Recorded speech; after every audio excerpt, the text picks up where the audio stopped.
Welcome to Rapid Fire Wednesday, a Q&A for corporate immigration professionals. I'm Kimberley Robidoux, a partner in San Diego, and I am joined by Miki Matrician, co-managing partner of WR Immigration's Boston office. Since our last Rapid Fire Wednesday on March 13th, we have received a few timely questions from global mobility and HR professionals that we selected for today's Rapid Fire. All right, Miki, the first question. Many of the glitches on the system, and that is the organizational account system, now appear to be resolved. For example, legal representatives, invitations that seem to not go through to the company administrators are now going through. What seems to be the latest now? Yeah, so late last week, our team experienced a system glitch where registrations that we had already paid the fees and submitted kind of disappeared from the portal. So that made us a little stressed out. We emailed tech help, and then the following day, they did reappear. So I would say that it would be smart to save a screenshot showing the submitted status with the date stamp on your computer screen so that if something were to go awry, you have a way to prove that your submissions were made during the registration window. Good to know. Right. Our next question moving forward, and this is a really good one because mistakes happen. So if we realized after submitting to USCIS that our batch H-1B cap registrations that included 100 beneficiaries, that there was a mistake on one of the beneficiaries' entries, what can we do about that? Yeah, the way that the system is set up this year, once you submit the registration and paid the fees, you can still delete a particular beneficiary, even if it was part of a large batch. You don't have to delete all the entries in the batch. You can just delete the one person that needs the correction, and then you can create a new registration for that person. Do know that you will lose the $10 registration fee for that deleted entry, but it's a nice fail-safe to have to be able to kind of take care of that one registration to be updated. Yeah, it's much better than losing $1,000 like in the previous years. Definitely. All right. Our next question. If someone is graduating from a U.S. master's program, but hasn't yet been awarded the degree, which cap category should they be registered under?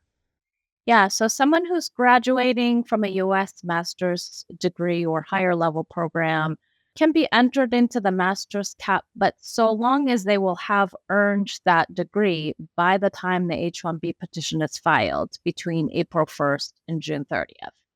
So when USCIS runs the lottery, they'll do two drawings, one from the regular cap and then one from the master's cap. So if someone's entered into the master cap, that means they'll have two bites at the apple. So they'll have a greater chance of selection. And so that's sort of the incentive for people to be registered under the master's cap.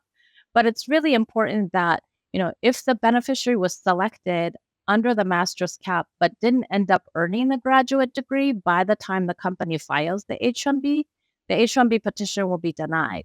So it's really important to coordinate with the foreign national beneficiary on the timing. Right. That's good advice. Instead of assuming, we need to make absolutely sure they're going to have that degree. Exactly. One of our other questions that we got is we are almost to the end of the H-1B cap registration period. When does it really end this year? Yep. So officially ends at noon Eastern on March 22nd. So we have 5 days this week. Note that it's 9 a.m. Pacific time. So for people on the West Coast, we recommend completing your registrations if possible by March 21st, just in case there's any last minute glitches on Friday morning. Being on the West Coast, it definitely is one of those things you don't want to wake up on a Friday morning and have glitches and be all stressed about it. So we always try to get through with everything by Thursday. So that's excellent advice, Miki. Thank you for relaying that. And the question on everybody's mind, right? Now, once the lottery ends, when are we going to know the results of the lottery? So USCIS conducts a random computer-generated lottery between March 25th and 29th is our guess. It will be definitely before March 31st. Who knows? It could be sooner than March 25th, but that would be pretty fast for USCIS, and USCIS is not known for speed. True that. All right. Last question of our rapid fire here. Do we expect a better rate of selection now that this year the drawing will be based on the beneficiary and not the total number of registrations?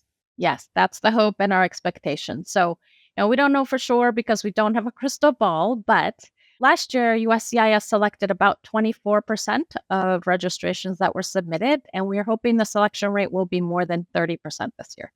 Awesome. Well, thank you, Miki. For those of you out there, if you have any questions, please post a comment or send us a direct message. And if you don't already, please follow us on our LinkedIn page for WR Immigration, as well as mine and Miki's profiles. And for all of you companies out there and beneficiaries, good luck with your H-1B CAP registrations. And Miki, I'm looking forward to seeing you in Washington, D.C. tomorrow as we do our National Day of Action. It'll be great to see you. Looking forward to it, and I hope to talk with congressional folks on immigration reform. Absolutely. All right, everyone, have a great day. Good to see you again, Miki. Take care. Thank you.